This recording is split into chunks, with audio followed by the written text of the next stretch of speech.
What if I told you that one of the greatest rebellions in history wasn't led by a king or a general, but by two sisters who rallied an army of 80,000 and drove an empire out of their homeland?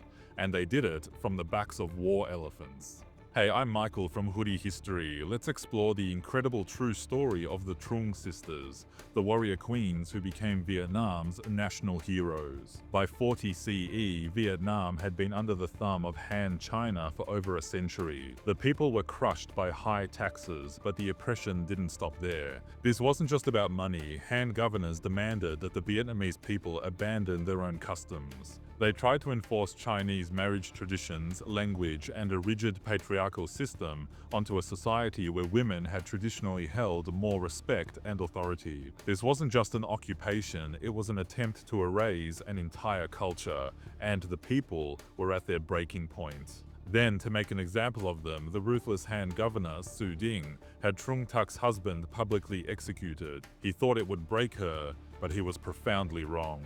Instead of mourning, Trưng Trac and her sister Trưng Nhị swore revenge. They cut their hair, rallied the local lords, and inspired an entire nation to rise up. And how did they do it? Trưng Trac was a brilliant strategist. She leveraged her noble family's connections, sending messengers to other lords who were secretly desperate to fight back. Her personal story of loss became a powerful rallying cry for the entire nation. She didn't just command respect, she embodied the very spirit of defiance that everyone was feeling. Their peasant army swelled to 80,000 people, including many female generals in their ranks. And then, in a matter of months, they stormed and captured over 65 cities, sending the Han governor fleeing for his life. The rebellion was a stunning success. The people declared Trưng Trac their queen. For 3 years, the sisters ruled together. They abolished the hated Han taxes and restored Vietnamese traditions.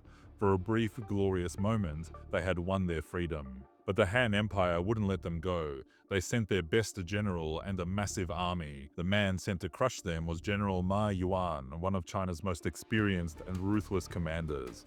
He arrived with a massive professional army, complete with advanced weapons and a supply chain that stretched for miles. The sisters' passionate militia fought bravely in several battles, but they were ultimately overwhelmed. Outnumbered and outmatched, the sisters were eventually defeated in 43 CE. But rather than be captured, legend says they took their own lives by drowning in the Heart River. Their reign was short, but their legacy is eternal. They proved that true leaders could come from anywhere and become a symbol of Vietnamese resistance that inspires people to this day.